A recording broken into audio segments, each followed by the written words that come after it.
있습니다. 네, 오늘은 룻기 6번째 시간입니다. 다음 주까지 룻기 하고 그 다음에 다시 이제 좀 사도행전으로 돌아가려고 생각하고 있거든요. 그래서 이제 룻기 마무리 이제 되어가는 과정인데 룻기를 통해서 은혜 같이 나눌 수 있으면 좋겠습니다. 우리 성도님들 혹시 보증서 보셨습니까? 보증. 뭐 요즘은 좀 제도가 많이 바뀌어가지고 이제 직접 누군가 사람이 보증 서는 것보다 뭐 이렇게 보증 보험을 들거나 이런 경우들이 훨씬 많은데, 저 어렸을 때는 그런 얘기 많이 들었던 것 같아요. 야, 무슨 일이 있어도 보증 함부로 서지 마라, 보증 서주지 마라, 뭐 이런 얘기 많이 들었던 것 같습니다. 예전에 저희 부모님 기억나면 차 살 때도 뭔가 보증이 필요했었던 거 그런 기억이 나거든요.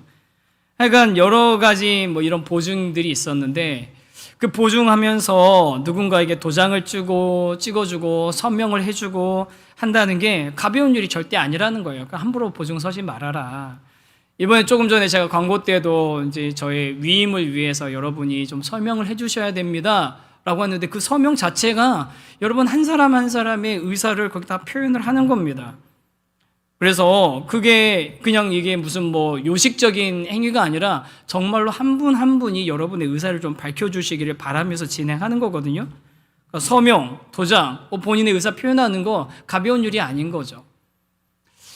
또 반대로 서명을 하고 의사를 밝혀야 되는데 제때 그것을 제대로 하지 못해가지고 어려움을 겪는 경우도 종종 있습니다. 그 전에 교회 예전에 이제 그 교구 담당할 때 있었던 일이거든요. 한 성도님이 계셨어요. 여자 성도님이신데 오래전에 이혼을 하시고 딸 하나를 너무 진짜 예쁘게 건강하고 바르게 밝게 잘 키우신 그런 정말 가정이에요. 제가 너무 그 가정 정말 귀한 마음으로 보고 있고 축복하고 사랑하는 그런 가정이었는데, 근데 이제 이 가정에 연락이 온 거예요. 무슨 연락이 왔냐면, 그 오래전 헤어졌던 남편이 죽었으니 사망했으니까 와서 확인을 좀 하라. 그래서 가봤더니 아이요 아빠이기도 하고 하려니까 가서 장례 지내는 과정을 이렇게 좀 보고 뭐 이렇게 했다고 하더라고요. 그리고 나서 뭐 이제 여러 가지 뭐 마음이 들었다 이런 얘기들을 이제 나눴는데, 몇 달이 지났어요. 한 몇 달 지난 것 같아요. 몇 달 지났는데 다급하게 그분한테 연락이 온 거예요. 목사님 혹시 소개시켜 주실 수 있는 변호사나 법무사 혹시 없습니까? 연락이 와서 왜 무슨 일 때문에 그러냐 그랬더니 그분이 그러는 게, 자기 남편이 그 전 남편이 죽었는데 뭐 결혼하지 않고 혈연단신 있다가 그냥 그렇게 죽었다는 거예요. 그러다 보니 그 남편 앞으로 채무가 좀 있었는데 그게 고스란히 지금 자기 딸에게 다 상속이 됐더라는 겁니다. 이제 갓 20살 넘은 딸 앞으로 채무가 상속이 되니까 정말 아이를 갖다가 애지중지 어려움 가운데서 키워놓은 엄마의 마음에서는 너무너무 이게 막 그 괴로운 일인 거예요. 어떻게 하지? 게다가 시간이 좀 지났잖아요. 네, 뭐 아시는 분 계시겠지만 상속포기란 제도가 있는데, 상속포기가 3개월 안에 신고를 해야 되는 거거든요. 근데 시간이 지났으니 어떻게 되냐, 기한이 지난 것 같기도 하고 막 이러면서 부랴부랴 처음에 이제 별로 그런 생각을 안 하고 있다가 막 연락을 주신 거예요. 그래서 이런 상황을 이제 자세히 알고 이제 변호사분하고 상의를 했더니, 맡기면 3개월 안에 신고해야 되는 거 맞긴 맞는데 돌아가신 다음에 3개월이 아니라 최초로 그 사실을 안 이후부터 3개월이다. 그러니까 정확하게 그 사실관계를 좀 따져보면 괜찮을 거다, 안심을 시켜주시더라고요. 그래서 뭐 이렇게 해보니까 정말 진짜로 아슬아슬하게 기한이 돼가지고서 잘 넘어갔습니다. 너무 감사한 일인 거죠. 제때에 그 권리를 포기하고 서명하고 이런 일들을 했었어야 되는, 서류 제출하고 했어야 되는데 그걸 안 하니까 큰 어려움을 당할 뻔 했었던 겁니다. 오늘 이야기는 이게 관련된 이야기예요. 어떤 사람은 상속을 하고, 어떤 사람은 포기를 하고, 어떤 사람은 내가 포기했다는 것을 증명을 이렇게 서명을 하고 보여주고, 그런 인간사에서 어디에서나 언제나 일어날 수 있는 이런 일들이 성경 안에도 일어나고 있거든요. 근데 이 일을 우리가 함께 보면서 우리가 인간적인 계산을 했을 때 그 결과와 또 그것을 뛰어넘는 일들을 계산을 했을 때, 하나님의 계산법으로 그 일들을 맞이했을 때의 결과에 대해서 함께 좀 생각을 해보려고 합니다. 그래서 우리 첫 번째로 같이 생각해 볼 주제는 이겁니다. 같이 한번 읽겠습니다. 시작. 아무개 씨의 계산식 법대로.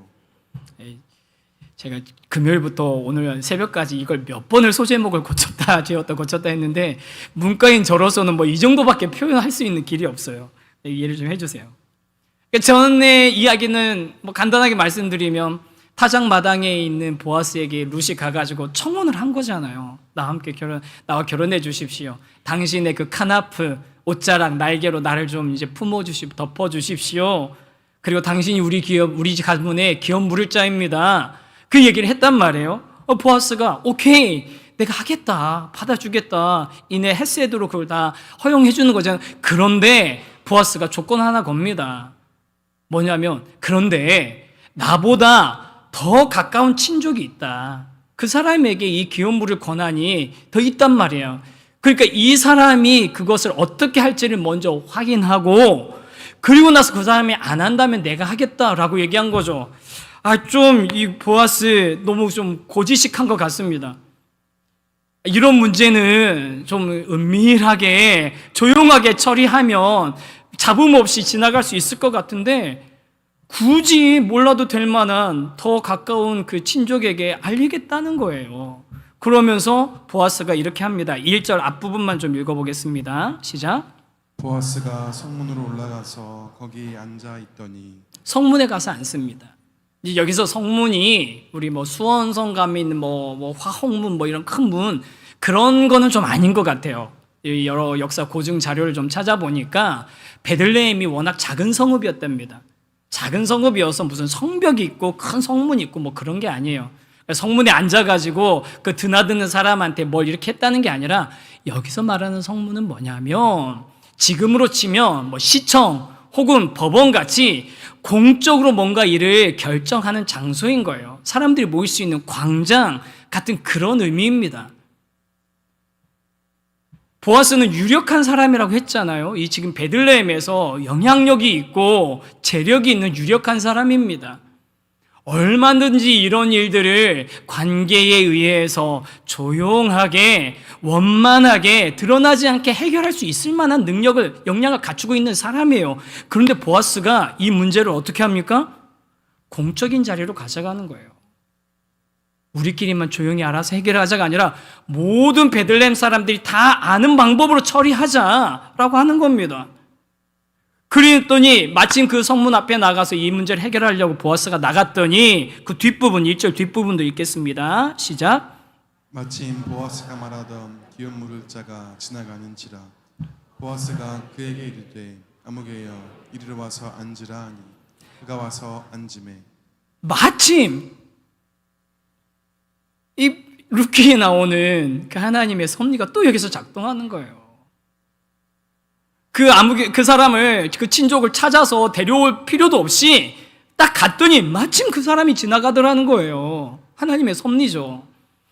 뭐라고? 아무개요, 이리 와서 앉아라. 아무개요라고 합니다. 여기서 아무개는 옛날에 학예 때 연극해 보시면 주인공들은 다 이름 있는데 등장인물 지나가는 사람 1, 행인 2, 뭐 이런 그런 의미입니다. 아무개. 그냥 이 사람 저 사람 그런 표현인 거예요. 아무개요, 이리 와서 앉아라. 근데 여러분 이 표현 되게 재밌지 않습니까? 그동안 우리 룻기 보면서 룻기에 처음부터 쭉 보면서 룻기는요 사람들의 이름을 다 이렇게 기록을 해놨어요. 엘리멜렉도 나오죠, 말륜, 기론 나오죠. 엘리멜렉, 말륜, 기론 대사 한마디도 없거든요. 근데 그 이름은 계속 나와요. 나오미, 그 다음에 룻, 오르바 대사 한마디 있었는데 그 오르바도 나오거든요.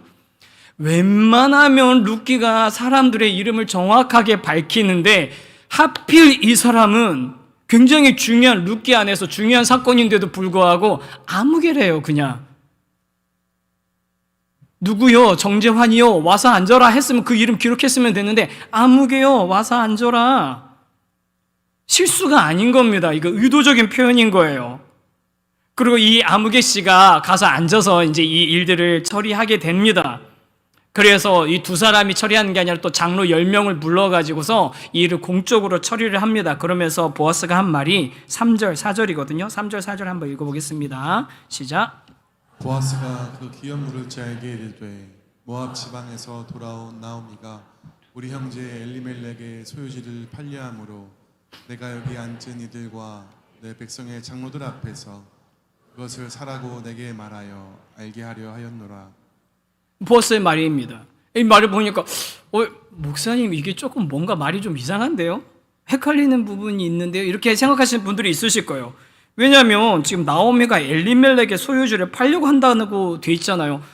목사님 그럼 나오미가 지금 땅을 갖고 있었던 거예요? 그렇게 생각할 수 있죠. 그럼 땅 있으면서 왜 남의 집에 가서 빌어 먹었어요? 왜 이런 거 이삭 죽게 해서 먹었어요? 이제 여러 가지 이 표현 때문에 복잡하실 수 있는데, 그래서 저도 이걸 갖다가 막 자료를 좀 다 찾아봤어요. 여러 주석들 찾아봤더니 요거에 대한 설명이 어마어마하게 많더라고요. 그 많은 설명들을 제가 모아가지고 딱 이렇게 비어있는 것들을 집어넣어서 설명을 좀 해드리겠습니다. 화면 한번 보여주시겠어요? 다른 색깔 글씨가 이제 첨부된 겁니다. 제가 첨부해 넣은 겁니다. 요걸 읽어보시면 상황이 이해가 될 거예요. 시작. 모압 지방에서 돌아온 나오미가 우리 이미 다른 사람 손에 넘어가 있는 우리 형제 엘리멜렉의 소유지에 대한 연물을 권리를 넘기려 함으로 내가 당신에게 알게 하려 당신이 그 땅을 무르도록 사라고 말하려고 하였노라. 이해되시죠? 이게 더 어렵다고요? 여러분 제가 문과에서 그렇습니다. 이게 뭐가 어려워요? 이런 상황인 겁니다. 땅은 이미 다른 사람이 가지고 가고 있어요. 그 소유를 하고 있어요. 그러니까 근데 그 기업물을 권한을 가진 나오미가 와서 이걸 갖다 기업물을 권리를 넘기려고 하니까, 당신이 가까우니까 당신이 만약에 그 기업을 물으려는 의사가 있으면 당신이 해라. 그걸 내가 알려주려고 당신 불렀다, 아무개 씨요. 이런 뜻입니다. 자, 그러면 이 아무개 씨가 어떻게 반응을 했을까요? 우리 아까도 읽었지만 또 이미 결론을 다 알고 있는 분들도 있겠지만, 아무개 씨가 처음에는 뭐라고 하냐면 그래? 그럼 그건 내가 사야지. 그럼 그건 내가 해야지라고 대답을 합니다.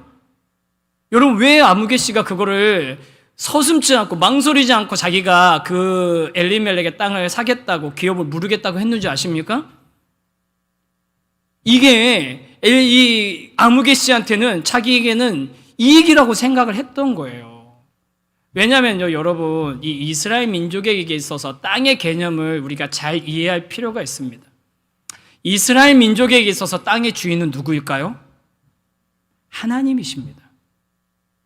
아브라함에게 땅을 주겠다고 하신 분도, 가나안 땅을 주겠다고 하신 분도 하나님이고, 애굽에서 살고 있던 이스라엘 백성에게 가나안 땅에 가라, 거기 너네들 땅이 있다고 알려주신 분도 하나님이시고, 가나안 땅에 들어올 때 여호수아와 함께 들어와서 그 땅을 다 제비 뽑아서 지파별로 나누고, 지파에서 또 다시 가문별로 다 나눌 수 있도록 하시면서도 하나님이 뭐라고 하시냐면, 이 땅은 누구 거라고 하시냐면 내 거다, 내가 너희들한테 맡긴 위탁한 거다 라고 하시거든요.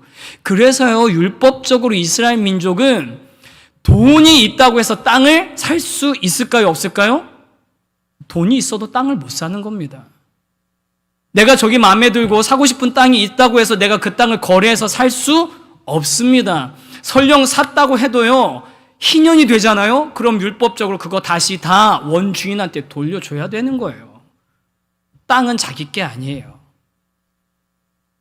이제 돌아가셨지만 예수원, 태백에 있는 예수원 대천덕 신부님이 성경에서 말하는 이런 토지 개념으로 우리가 이 땅에서 토지를 생각하자. 땅이 우리 개인의 소유라고 재산이라고 생각하지 말고, 그러면서 성경적인 토지 공개념을 한번 해보자라는 그런 주장을 하셨었거든요. 그 근거가 그겁니다. 야, 어떻게 이 땅이 우리 사람의 거냐. 필요해서 우리가 쓰고 있는 거지만 주인은 하나님이시다. 그런 거거든요. 이스라엘 민족은 그게 세계관인 거예요. 돈이 있다고 내가 원한다고 땅을 마음대로 살 수가 없습니다. 그런데 지금 이 아무개 씨의 입장에서는 어떻게 된 겁니까? 내가 원한다고 해서 저 엘리멜렉의 가문에 있었던 땅을 마음대로 돈 주고 살 수 없는 상황인데, 지금 엘리멜렉의 가문의 그 땅을 기업 물을 자인 내가 살 수 있는 권한이 생긴 거예요. 그 돈을 주고 사면 명목상으로는 엘리멜렉의 가문의 땅이 회복되는 거지만 그 집안의 남자, 사람, 그 집안 가문을 계속 이어갈 사람이 지금 현재 있습니까? 없습니까? 없으니까 그 땅은 실제적으로 내가 이제 앞으로 가꾸면서 경작하면서 소유하면서 우리 자손들에게 물려줄 재산이 되는 거예요. 계산 나온 거죠. 그래? 엘리멜렉의 땅이 그거 기업 물을 수 있다고? 그럼 내가 살게. 서슴지 않고 대답을 하는 겁니다. 그래가지고 그 대답을 하니까 여러분, 우리야 많은 분들이 결론을 알고 있으니까 별로 불안하지 않지만 보아스 입장에서 이거 왜 이렇게 됐지? 야, 이거 어떡하냐? 쉽지 않았을까요? 만약에 나오미나 룻이 이 사실을 이렇게 어디서 지켜보고 있었다면 이거 큰일 났네. 이거 어떻게 되나? 그러지 않았을까요? 그런데 그때 보아스가 이제 그 뒷이야기를 합니다. 5절 말씀입니다. 5절도 읽어보겠습니다. 시작. 보아스가 이르되 내가 나오미의 손에서 그 밭을 사는 날에 곧 죽은 자의 아내 모압 여인 롯에게서 사서 그 죽은 자의 기업을 그의 이름으로 세워야 할지니라 하니. 무슨 얘기합니까? 그런데 아무개씨요, 당신이 그 엘리멜렉 가문의 땅을 사는 거는 당연한 권리니까 해도 되는데, 근데 한 가지가 더 있습니다. 진짜로 당신이 엘리멜렉 가문이 회복되길 원하신다면 당신이 해야 될 것 중에 하나는 뭐냐면, 지금 엘리멜렉의 아들 중에 하나의 과부인 나오미가 아니죠. 죄송합니다. 룻을 당신이 같이 함께 사서 결혼을 해야 되는 겁니다. 사탄 표현은 죄송합니다. 그 당시 표현이니까. 당신이 룻과 결혼해야 됩니다. 라는 얘기를 한 겁니다. 보아스가 분명히 얘기했잖아요. 타작마당에서 얘기했잖아요. 그래, 내가 당신도 결혼도 하고 그 다음에 기업도 무르겠다. 근데 그게 거짓말이 아니라 누가 되든지 간에 그 일이 이루어지도록 하겠다. 당신의 가문이 다시 회복되고 당신의 기업이 회복되기를 그 일을 내가 힘쓰겠다라고 약속을 했던 겁니다. 그러니까 지금 아무개 씨는 자기의 기업에 자기 가문의 이익이 되는지를 판단하면서 결정한 것이지만, 보아스는 전적으로 누구를 위해서 일을 하고 있다는 거예요? 나오미와 룻을 위해서 일을 하고 있는 겁니다. 그래서 아무개 씨한테 룻하고도 결혼까지 해야 된다, 그 얘기를 한 거예요. 그랬더니 이 아무개 씨가 그 얘기를 듣고 나서는 생각지도 못한 조건이 붙으니까 이 사람의 태도가 확 달라집니다. 분명히 이 아무개 씨는 고엘, 기업 무른다는 거는 땅만 사면 된다고 생각했을 거예요. 그게 율법이라고 말씀드렸잖아요. 그것만 하면 되는 줄 알았더니 룻하고 결혼까지 해야 되는데, 그랬더니 그러면 이거 뭔가 조건이 다른데? 계산이 달라지는데? 라고 하는 거예요. 그러면서 그러면 나는 안 할래, 포기할래. 왜 안 하냐? 아까 한다고 그랬는데 그렇게 하면 우리 기업에, 내 기업에 손해가 될 것 같아. 우리 가정에 손해가 될 것 같으니까 나 안 할래 라고 얘기하는 겁니다. 목사님 왜 이렇게 헷갈리게 하세요? 좀 전에는 그거 가져오면은 자기 집안의 이익이라면서요. 맞아요. 엘리멜렉 가문에 아무도 없으면 그러면 당연히 그거는 이익이죠. 순수하게 그 땅을 우리가 아무개 씨가 가져오는 거 맞습니다. 그런데 결혼을 하게 되면 이게 왜 손해가 되냐? 룻하고 결혼하면 자녀가 생길 거 아닙니까? 자녀가 생기면 어떻게 되는 줄 아세요? 이 자녀가 장성해서 성인이 되면 그 가져온 땅은 그냥 자동으로 이 자녀의 앞으로 가는 거예요. 내가 돈 주고 사왔는데 아이가 태어나서 장성하면 이건 그냥 자동으로 얘한테 가겠네? 이거 손해인데? 그런데 플러스 그렇게 해서 이 아무개 씨하고 룻 사이에 자녀가 태어나잖아요? 그 자녀는 누구의 자녀일까요? 당연히 아무개 씨의 자녀죠. 그러니까 내가 이미 결혼해서 이뤄놓은 가정에 그 재산이 있는데 이것을 또 누구한테 나눠줘야 되는 거예요? 아무개 씨와 룻 사이에 태어난 아이에게 또 상속을 해줘야 되는 겁니다. 내가 원래 결혼해서 가정을 이룬 자녀들에게 줘야 될 그 재산이 쪼개져서 나눠지는 거예요. 그러니까 계산해 보니까 이게 손해가 되는 거죠. 굉장히 제가 복잡하게 설명드렸지만 아무개 씨는 정확하게 계산을 한 겁니다. 법대로. 이렇게 되면 성인이 되면 물려줘야 되고 물려줄 뿐만 아니라 새로 태어난 아이는 나의 아이도 되니까 내 재산 전체 해가지고서 몇 등분해서 그 중에 얼마는 최소한 얘한테 줘야 되는 상황이네? 계산이 딱 나오는 겁니다. 이게 아무개 씨의 계산법인 겁니다. 아무개 씨의 계산법 한번 보여드리겠습니다. 여러분 죄송합니다. 제가 문과라서 이게 최선입니다. 이과 나오신 분들은 좀 하찮아 보이시겠지만 아무개 씨의 계산식은 이건 거예요. 내가 얻을 게 있는데 근데 거기에다가 내가 잃을 것을 빼고 나면 그게 최종적인 나의 이익이란 말이에요. 근데 여러분 그럼 이게 최종의 나의 이익이 플러스냐 마이너스냐는 뭐겠습니까? 내가 얻을 것이 항상 이제 딱 정해져 있다면 내가 잃을 것의 절대값이 내가 얻을 것의 절대값보다 크면 이거 굉장히 수학적이지 않습니까? 내가 잃을 것의 절대값이 얻을 것의 절대값보다 크면 답은 무조건 마이너스인 거예요. 계산해보니까 이건 마이너스네. 이익이 아니네. 내 기업에 손해가 될까 하노라 하면서 포기를 해보는 겁니다. 여러분 이 아무개 씨의 계산법 너무 익숙한 계산법 아닙니까? 그냥 저와 여러분이 늘 모든 관계에서 상황에서 어느 순간에나 이 계산법으로 뭐든지 다 지금 계산하고 있는 거잖아요. 비난하는 게 아니라 저를 포함해서 우리 모두가 이 계산법을 하고 있는 것 아닙니까? 내가 얻을 것 빼기 내가 잃을 것 해봐가지고 이게 마이너스가 되면 이건 하면 안 되는 일, 나한테 손해되는 일, 최종적으로 나에게 이익이 되느냐 안 되느냐, 이게 플러스냐 마이너스냐를 가지고 우리가 모든 것들을 해오던 것 아니냐고요. 이게 무슨 아무개 씨가 불법을 저질렀다 아니에요. 윤리적으로 비난받아야 된다 아닙니다. 그냥 이게 저와 여러분의 보통의 방식이라는 거예요. 세상 살이하면서도 누구 관계를 맺으면서도 무슨 일을 하면서도 이게 늘 우리의 계산법이지 않습니까? 그런데 이 계산법이 어디까지 적용되고 있습니까? 우리 신앙생활에도 그렇게 적용되고 있는 것 아니냐고요. 딱 내가 마이너스 되지 않는 만큼의 헌신, 내가 마이너스 되지 않는 만큼의 관계, 내가 계산해서 손해보지 않을 만큼의 신앙생활, 딱 그만큼까지만 하고 이게 마이너스가 될 것 같으면 내 기업에 손해가 될까 하노라, 내 인생에 손해가 될까 하노라 하면서 한 걸음 뒤로 물렀다는 게 저와 여러분의 모습 아니냐는 겁니다.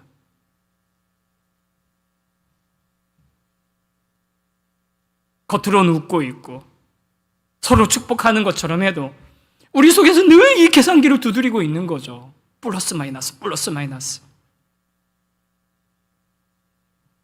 그런데 여러분이 늘 우리 속에서 일어나고 있는 이 계산, 여러분 이 방식대로 이 아무개 씨의 이 계산법대로의 계산식으로는 여러분 우리 한계를 뛰어넘는 일들은 발생하지 않습니다.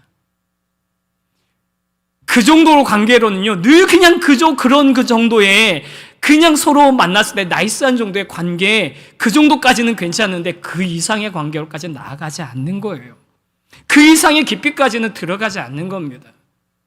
이 아무개 씨의 계산식을 뛰어넘는 그런 계산이 이루어질 때, 그런 식이 우리 인생에 대입될 때 그때 역사가 일어나는 겁니다. 그 방식이 보아스의 계산식이거든요. 우리 두 번째 주제 한번 같이 한번 읽어보겠습니다. 시작. 보아스의 새로운 계산식 헤세드로. 보아스에게는 새로운 계산식이 있었어요. 이 아무개 씨가 자기는 안 하겠다고 포기를 합니다. 그러면서 그럼 그 다음 순서는 너니까 네가 해라. 그러면서 아무개 씨가 이렇게 얘기하는 거거든요. 8절 말씀입니다. 8절 읽어보겠습니다. 시작. 이에 그 기업 무릇자가 보아스에게 이르되 내가 너를 위하여 살아하고 그의 신을 벗는지라. 신을 벗어줘. 야, 나는 포기했으니까 네가 살아 하면서 신을 벗어줍니다. 이 신을 벗어주는 건 인감도장 찍어주는 거랑 비슷한 거예요. 그냥 말로만 하면은 말은 사라져 없어지지만 행동을 하는 건 이 행동의 의미를 알고 있고 또 그것을 지켜보. 네가 그때 신 벗어줬잖아. 지켜보는 사람들이 있잖아요. 그러니까 이제 뒤집을 수 없는 일인 거죠. 인감도장 같은 겁니다. 그래서 이렇게 보아스가 그럼 자기에게 그 권한이 오니까 어떻게 합니까? 보아스는 아까 아무개 씨의 식으로 계산을 하면 분명히 손해가 되는 일이지만 그것을 자기가 하겠다고 나섭니다. 보아스는 왜 그렇게 하는 겁니까? 분명히 지난번에 말씀드린 것과 연결되는 선상에 있는 겁니다.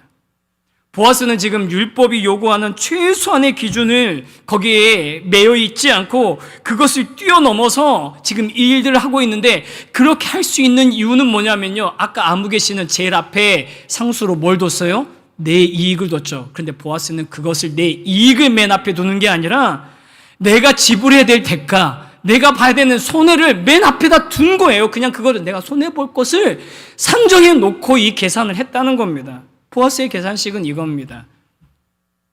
보아스의 계산식은 내가 잃을 것에다가 그가 얻을 것을 더했더니 생각하지도 못하는 하나님 나라의 이익이 생길 것이다. 물론 아마 보아스가 이 뒤까지 생각하지는 못했을 거예요. 근데 분명한 건 뭐냐면, 보아스는 내가 잃을 것, 내가 대가를 지불해야 될 것 플러스, 빼는 게 아니라 플러스 상대방 룻이 얻게 되는 유익을 더한 겁니다.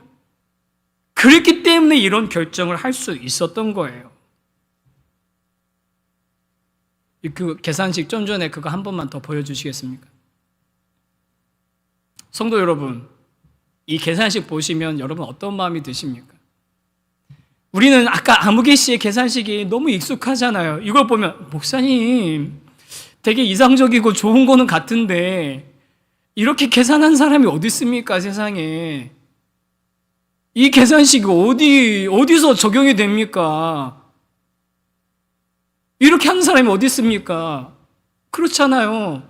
근데 여러분, 제가 확실하게 말씀드릴 수 있는 게 있습니다. 이 계산식으로 계산하신 분이 있습니다. 바로 예수 그리스도입니다. 하나님이십니다. 하나님은요, 예수님은요, 이 땅에 오셔서 우리를 위해 구속하시고 우리를 구원하시는 그 일을 하시려면 하나님이 대가를 지불하셔야 된다는 것, 그것도 어마어마한 대가를 지불해야 된다는 것을 알고 시작하신 일인 거예요. 그것을 상정해 놓고 플러스 저와 여러분이 그 구원을 통해서 얻게 되는 이익, 저와 여러분이 그 예수 그리스도의 구원을 통해서 얻게 되는 그 유익, 저와 여러분이 하나님 안에서 예수 그리스도 안에서 얻게 되는 새로운 생명, 소망, 그것을 더하신 겁니다. 그랬더니 그것이 결과적으로 어떻게 됩니까? 하나님 나라의 큰 기쁨이 되더라는 겁니다. 하나님의 계산식인 거예요. 예수 그리스도의 계산식인 거예요. 십자가의 계산식인 겁니다. 나는 손해보지 않고 어떻게든 좋게 일이 되겠다가 아니라 내가 손해보고 내가 고통당하고 내가 어마어마한 값을 대가를 치를 것을 상정해 놓으시고 거기다가 저와 여러분이 얻게 될 유익을 더하셨단 말이에요. 그렇기 때문에 그 십자가를 지실 수 있었던 겁니다. 아무개 씨와 같은, 저와 여러분의 상식 같은 율법으로는 절대로 나올 수 없는 공식인 거죠. 새로운 수학, 새로운 계산식이었던 겁니다. 전에도 한번 소개해드린 적이 있는 영화 히든 피겨스라는 영화가 있습니다. 저 참 그 영화 좋아하는데요. 그 영화에 보면 미국과 소련이 그 우주 경쟁을 하던 그 시대를 배경으로 하고 있습니다. 아직 미국은 흑인의 인권이 바닥이던 때예요. 여자들은 같은 화장실에 흑인들은 백인들과 같은 화장실에 갈 수도 없고 버스를 타면 흑인 자리, 백인 자리 따로 있던 시절이었습니다. 그 시절에 그 나사의 본부장이 계산하는데 소련이 먼저 유인 우주선을 발사하잖아요. 그 얘기예요. 우리가 두 사람이 경쟁하고 있는데 어떻게 우리가 2등이 됐냐? 어떻게 이런 일이 일어나냐 하면서 당신들 집에 갈 생각하지 마라 하면서 막 하는데 계산해서 막 하는데 쏘는데 계속 실패하는 거예요. 로켓 터지고 실패하고. 근데 거기 안에 흑인 계산원이 있거든요. 캐서린이 있거든요. 흑인 계산원이 그 막 풀지 못하는 문제 칠판을 그걸 갖다가 가서 풀어놓습니다. 그래서 그 캐서린과 둘이서 이야기를 나눠요. 나누면서 뭐라고 하는 줄 아세요? 그 본부장이 우리는 숫자 너머의 숫자를 봐야 되고 세상에 존재하지 않는 수학을 해야 되는 거다. 세상에 존재하는 수학만 가지고서는 우리가 이 우주선을 보낼 수 없는 상태다. 눈에 보이는 숫자만 가지고선 우리는 그 한계를 넘을 수 없다. 우리가 그 한계를 넘으려면 숫자 너머의 숫자를 봐야 되고 존재하지 않는 수학을 만들어야 된다. 여러분, 이게 하나님의 방식인 겁니다. 존재하는 계산, 아무개씨의 계산으로는 여러분, 그런 일들이 구원이 이루어질 수 없는 겁니다. 세상에 여태까지 존재하지 않았던 방식, 세상의 사람들은 어디 그런 계산식이 있냐고, 그런 손해보는 바보가 어디 있냐고 말하는 그 방식으로 하나님이 계산을 하시고 그 방식으로 저와 여러분을 구원하셨기 때문에 저와 여러분이 하나님의 자녀가 되는 권세를 얻었고 저와 여러분에게 구원의 기쁨이 있는 줄 믿으시기 바랍니다. 그게 우리가 오늘 이 룻기를 통해서 발견하게 되는 하나님의 은혜의 모습인 거예요. 헤세드인 겁니다. 제가 처음에 헤세드를 말씀드릴 때 헤세드는 계산하지 않는 사랑이라고 말씀드렸습니다. 그런데 오늘의 헤세드는 뭐냐면요, 계산하긴 하셨는데, 계산을 하긴 했는데 전혀 새로운 방식으로 계산하는 하나님의 방식, 하나님의 계산식이 헤세드인 겁니다. 내가 얻을 것을, 유익을 위해서가 아니라 내가 손해볼 것을 상정해 놓고 내가 고통당할 것을 상정해 놓고 저와 여러분을 구원하신 것이죠. 사랑하는 성도 여러분, 저와 여러분이 오늘 이 보아스가의 새로운 계산법을 보며 저와 여러분의 계산법도 바뀌기를 소망합니다. 저와 여러분의 인생의 계산법이 바뀌기를 원합니다. 저를 포함해서 늘 아무개씨의 방법대로 그게 당연하다고 생각하며 범법은 아니고 불법은 아니지만 그게 상식이라고 생각하며 살아왔던 저와 여러분 아닙니까? 그런데 이 계산식이 이제는 바뀌기를 원합니다. 그리고 지난 우리 조이풀 캠프 때 저는 이 계산식이 바뀐 분들을 봤습니다. 본인이 누리고 본인이 즐기고 하기에도 부족한 시간인데 자기가 손해볼 것을 알고 상정해 놓고 그 일들을 하시는 거예요. 왜요?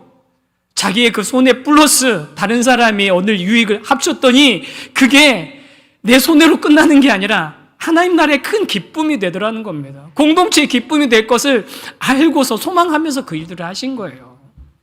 여러분들이 그렇게 하셨습니다. 그 중에 특히 제가 감사한 분들이 있어요.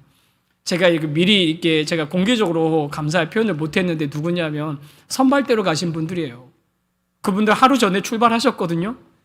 짐 정말 그 트럭에다가 탑차에다가 잔뜩 실어가지고 봉고차에다 잔뜩 실어가지고 가셔가지고 몇 명 안 되는 분들이 그거 다 내려서 올려서 세팅하고 풍선 장식 때 하루 전에 가가지고 풍선 불어가지고 그거 다 꾸며놓고 우리는 그게 뭐 거기서 그냥 자연스럽게 됐는지 알지만 저희들이 들어가서 바로 시작할 수 있었던 이유가 그분들이 내가 손해볼 것을 상정해 놓고 거기에다가 다른 사람들이 받을 기쁨을 더했더니 그게 하나님 나라의 큰 기쁨이, 캠프의 큰 기쁨이 될 것을 소망하면서 그렇게 하신 거예요. 너무 감사해요. 다 아시잖아요. 선발대로 가면은 고생할 거 다 알면서 가신 거라고요. 새로운 계산법이 적용될 때 우리는 그저 그런 삶이 아닌 한계를 뛰어넘는 삶, 이 세상에 없는 그런 원리가 작동되는 공동체가 될 수 있는 겁니다. 그리고 그 원리를 우리가 새로운 계산법을 적용할 수 있는 이유는 저와 여러분이 윤리적인 결단을 하고 담대하게 그런 내가 손해보겠다고 내가 마음 먹어서 다짐해서 이루어지는 일이 아니라 가장 먼저 알아야 되는 진짜 중요한 건 뭡니까? 우리가 하나님으로부터 예수 그리스도로부터 그런 새로운 계산식의 계산을 받은 상태라는 것을 우리가 알 때 그때 우리가 비로소 새로운 계산법이 저와 여러분 안에 작동되기 시작되는 겁니다. 우리 귀한 성도 여러분, 하나님이 그렇게 여러분을 사랑하셨습니다. 예수님이 그렇게 저와 여러분을 위해서 말도 안 되는 계산식으로 저와 여러분을 위해서 희생을 치르셨습니다. 그 기쁨을 저와 여러분이 지금 누리고 있는 겁니다. 그러니 그 기쁨을 내가 누리는 데서 끝이지 않고 저와 여러분도 보아스처럼 예수님처럼 새로운 계산법으로 이 세상을 살아가는 하나님의 백성 되기를, 그래서 나의 손해가 다른 사람이 얻을 유익과 더해졌을 때 하나님 나라의 큰 기쁨이 되는 것을 맛보는 저와 여러분의 삶, 그리고 우리 세우신 교회 공동체 되기를 주님의 이름으로 간절히 소망합니다. 아멘. 우리 그런 소망을 가지고 우리 캠프 때 많이 불렀던 찬양인데 우리 이 찬양 같이 부르면서 우리 함께 고백하면 좋겠습니다. 주를 찾는 모든 자들이 함께 찬양합시다.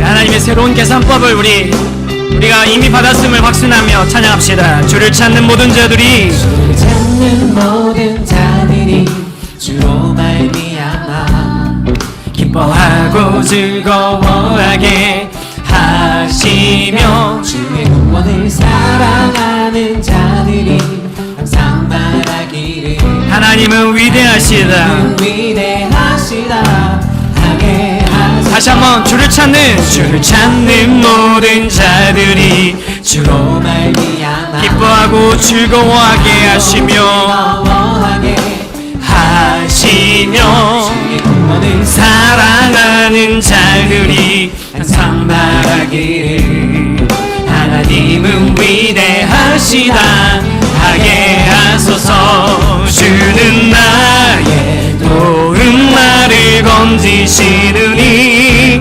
여호와여 지체 말고 내게 임하소서.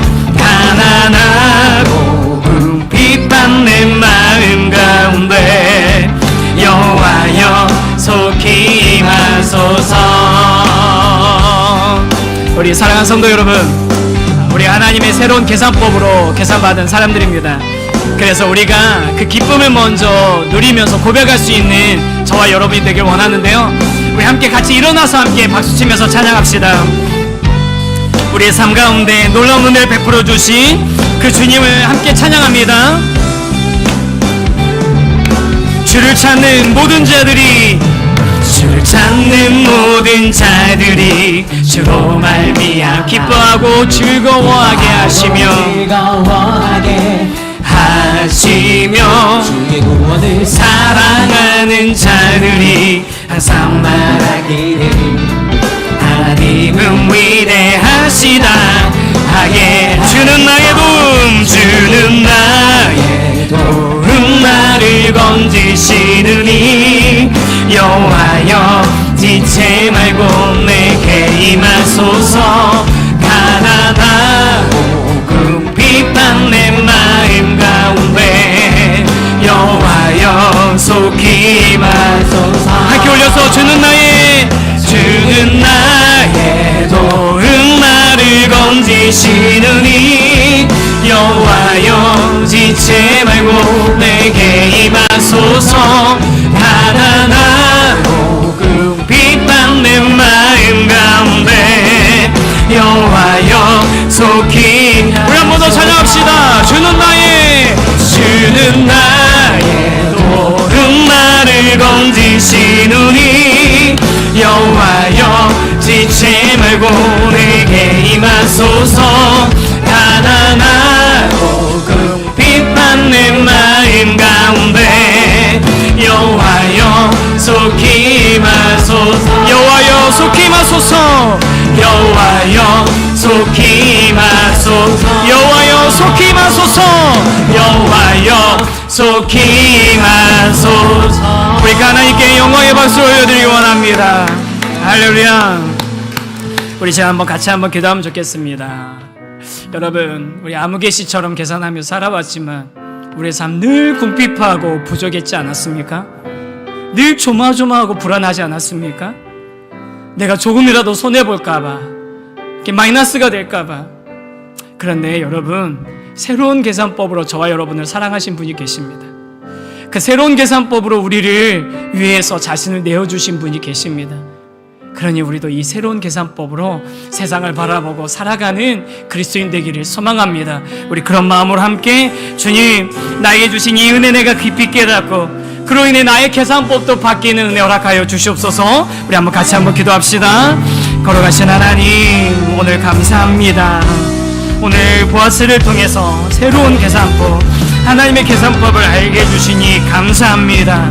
하나님, 우리가 먼저 값으로 삼바되 계산할 수 없는 사람, 최소한이 아닌 최대한의 사랑으로 그 사랑을 받았음을 우리가 고백합니다.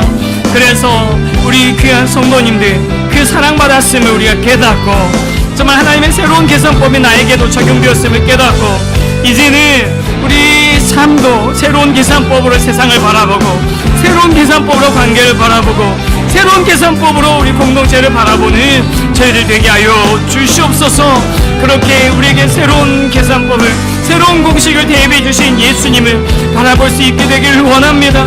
주님, 우리가 자격 없이 값 없이 그 사랑 받았으니 그 사랑 앞에서 우리가 변화되고 그 사랑으로 인해 우리도 사랑할 수 있는 그런 저희들 되게 하여 주시옵소서. 되게 간절히 소망합니다.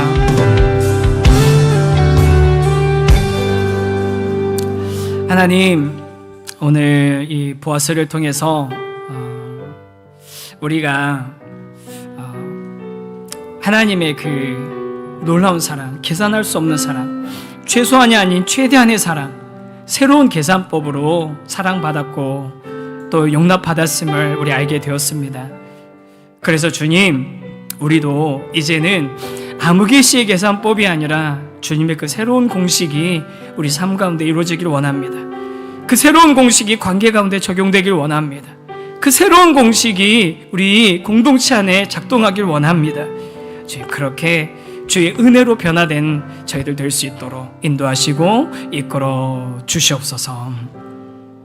지금은 우리 주 예수 그리스도의 은혜와 하나님 아버지의 크고 놀라우신 사랑과 성령님의 역사하심이 새로운 계산법에 적용을 받았음을 감사하며 그렇게 새로운 계산법으로 세상을 바라보기를 원하는 모든 성도들의 머리 위에, 삶 위에 이제로부터 영원토록 함께 하시기를 간절히 축원하옵나이다. 아멘.